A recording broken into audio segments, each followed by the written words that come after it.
नमस्कार दोस्तों, team Kalyani IAS में एक बार आप सभी का फिर से स्वागत करता हूं। मैं यहाँ पर प्राचीन इतिहास की क्लासेस ले रहा हूं और पिछला जो मेरा लेक्चर था वो वैदिक सभ्यता का था। आज मैं जैन धर्म डिस्कस कर रहा हूं। जैन धर्म में एक जिन शब्द का प्रयोग किया गया है जो कि जिसका अर्थ होता है विजेता। जैन धर्म में 24 तीर्थंकर हुए हैं। तीर्थंकर शब्द का अर्थ क्या होता है? तीर्थंकर यहाँ पर संस्थापकों को कहा गया है। प्रथम संस्थापक हम सभी जानते हैं कि वो ऋषभदेव थे और 24वें जो संस्थापक थे वो महावीर स्वामी थे। जैन साहित्य को, जैन धर्म में जैन साहित्य को आगम कहा गया है और ये जो जैन साहित्य है ये अर्धमागधी भाषा में लिखा हुआ है।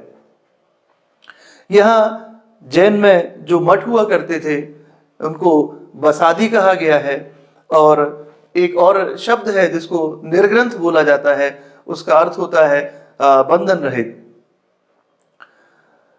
जैन धर्म के बारे में दोस्तों हमको भगवती सूत्र और कल्प सूत्र से बहुत सारी जानकारी प्राप्त होती है।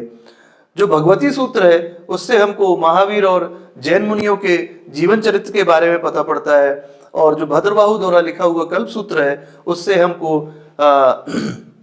जैन धर्म के प्रारंभिक इतिहास के बारे में जानकारी मिलती है।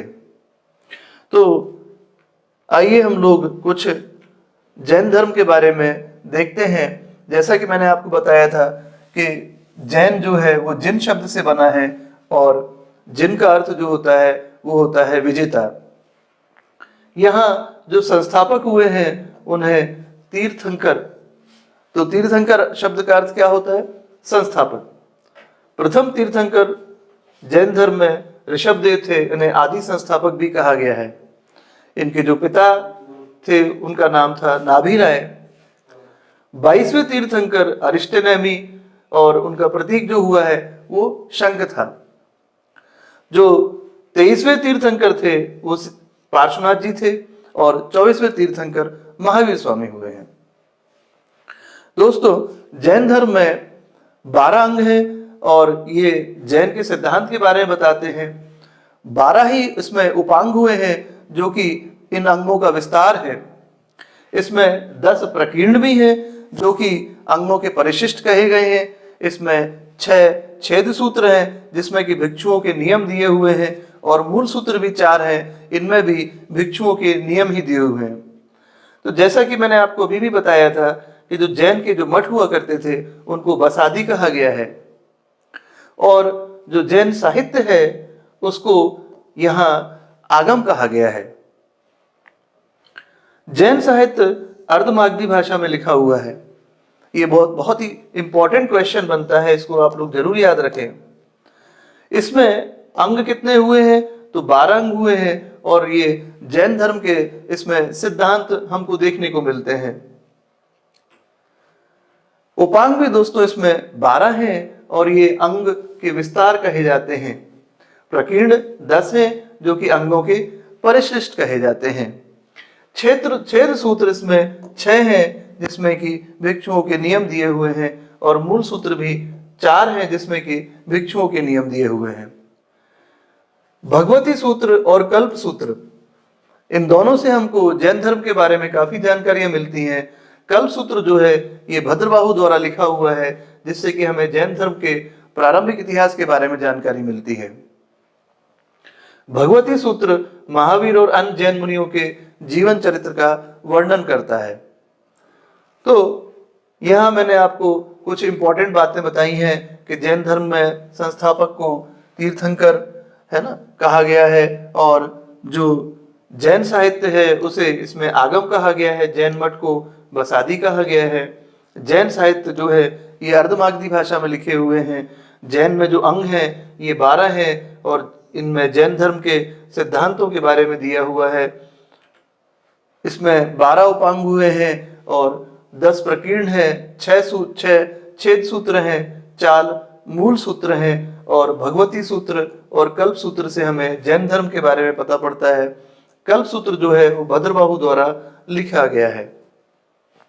तो ये तो था जैन धर्म के बारे में कुछ ब्रीफ इंट्रोडक्शन। अब हम अगले तीर्थंकर की बात करते हैं और वो 23वें तीर्थंकर हुए और वो है पार्श्वनाथ।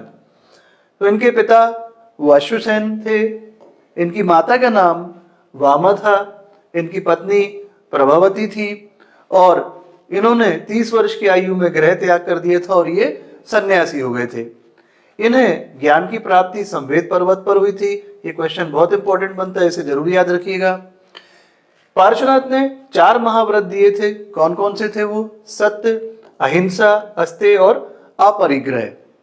तो अस्तेय का अर्थ होता है चोरी नहीं करना, और अपरिग्रह का अर्थ होता है किसी भी तरह की संपत्ति का संग्रह नहीं करना, या अगर संपत्ति है तो उसका त्याग कर देना। इनकी मृत्यु हुई थी पारसनाथ पहाड़ी, संवेद पर्वत, बिहार में। तो एक बार फिर से आप देख लीजिए, ये 23वें तीर्थंकर हुए हैं। इनके पिता अश्वसेन थे, माता का नाम वामा था, इनकी पत्नी प्रभावती, और 30 वर्ष की आयु में इन्होंने संन्यास ले लिया था। इन्हें ज्ञान की प्राप्ति संवेद पर्वत पर हुई थी, और इन्होंने 4 महाव्रत दिए थे, सत्य, अहिंसा, अस्तेय और अपरिग्रह। इसमें जो 5वां महाव्रत था ब्रह्मचर्य, वो महावीर स्वामी ने जोड़ा था, और इनकी मृत्यु जो है पारसनाथ पहाड़ी, संवेद पर्वत, बिहार में हुई थी। अब हम आते हैं महावीर स्वामी के बारे में। तो महावीर स्वामी का जन्म जो है 540 ईसा पूर्व में कुंडग्राम वैशाली में हुआ था। इनके पिता सिद्धार्थ और इनकी माता त्रिशला थी। इनके बचपन का नाम वर्धमान या श्रमण कहा जाता था, और ये क्षत्रिय वर्ण से थे।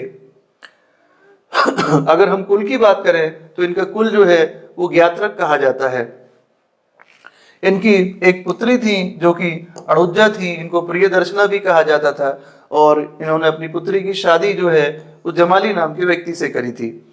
30 वर्ष की आयु में इन्होंने गृह त्याग दिया था, और 12 वर्ष की कठोर तपस्या के बाद इन्हें जो है ज्ञान की प्राप्ति हुई थी।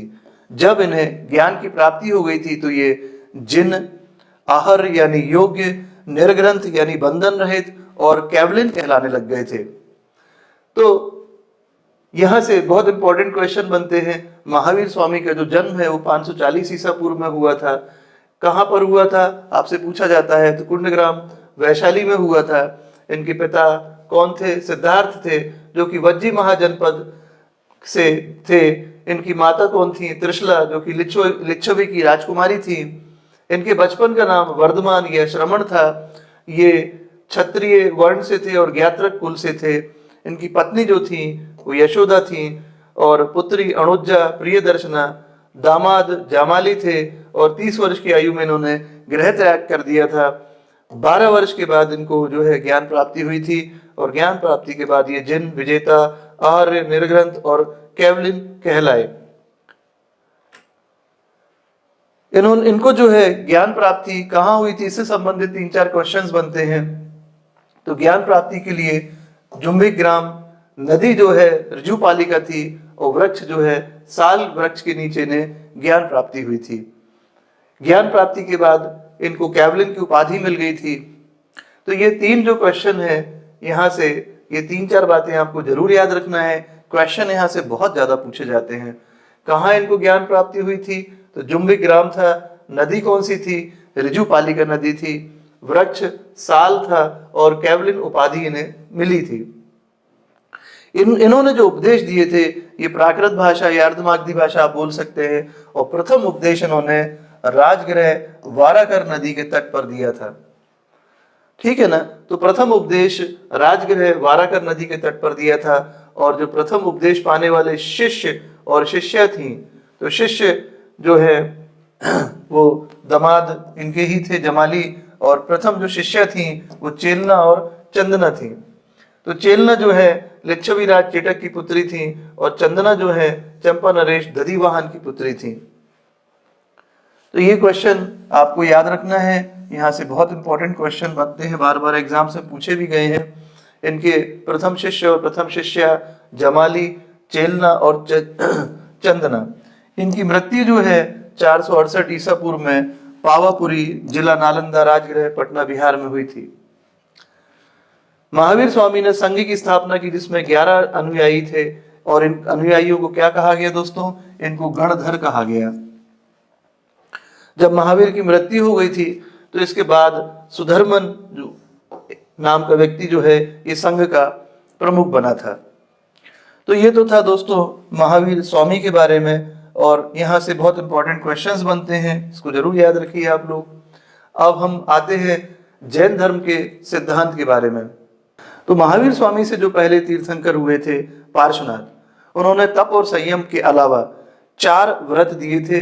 सत्य, अहिंसा, अस्तेय अर्थात चोरी नहीं करना, और अपरिग्रह अर्थात संपत्ति का त्याग करना या संपत्ति का संग्रह नहीं करना।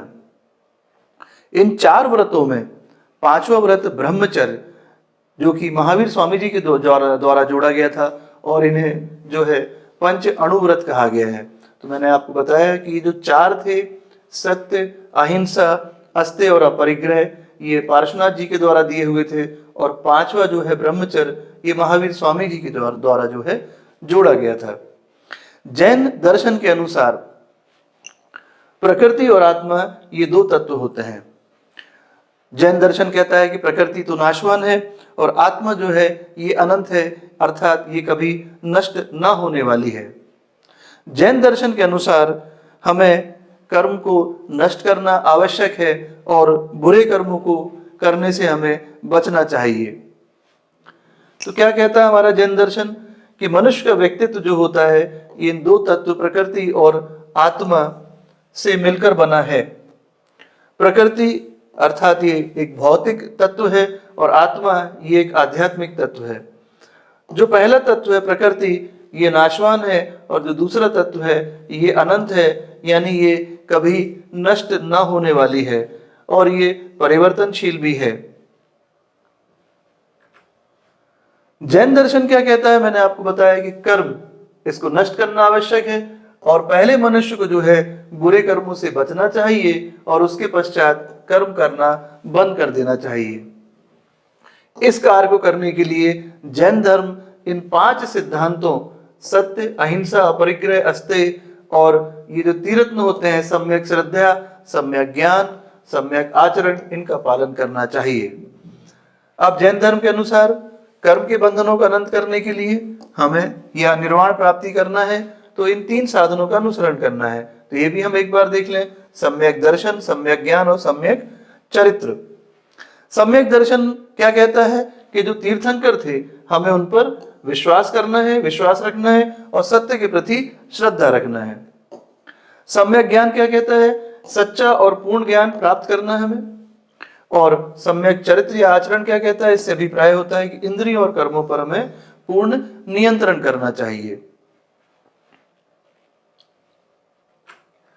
अब जैन धर्म की मान्यताएं क्या हैं, ये भी आप लोगों को याद रखना है, क्योंकि इससे भी कई बार एग्जाम्स में स्टेटमेंट्स लिख दी जाती हैं। तो जैन धर्म जो है वो ईश्वर पर विश्वास नहीं करता है।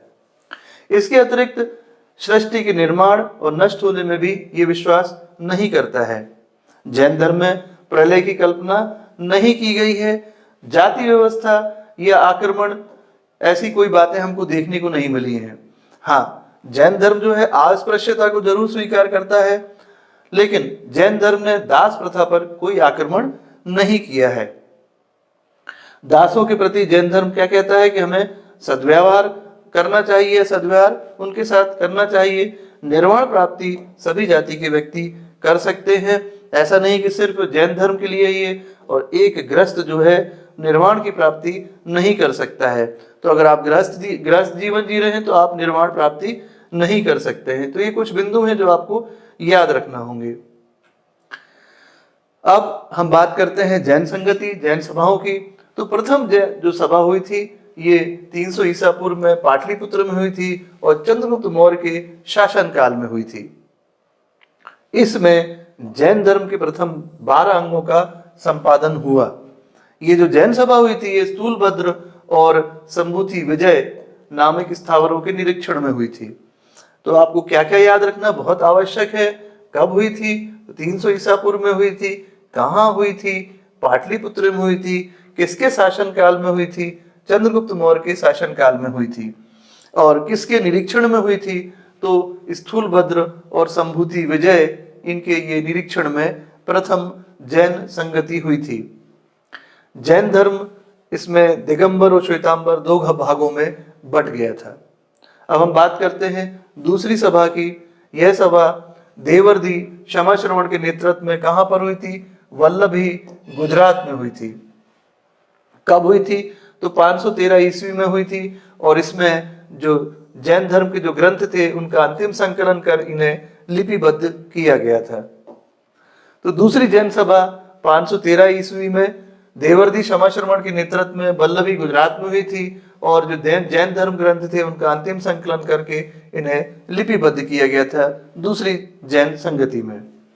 तो ये थी दोनों जैन संगति, और इससे बहुत बार क्वेश्चंस आते हैं, जरूर याद रखें आप लोग।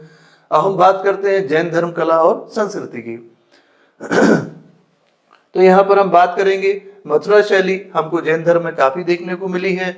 इसके अलावा अगर हम बात करें खजुराहो की, तो ये खजुराहो में जो है हमें जैनों से संबंधित मंदिर देखने को मिले हैं, हिंदुओं से संबंधित भी मिले हैं। और ये किसके द्वारा बनवाए गए थे? तो चंदेल शासकों के द्वारा ये निर्मित करवाए गए हैं।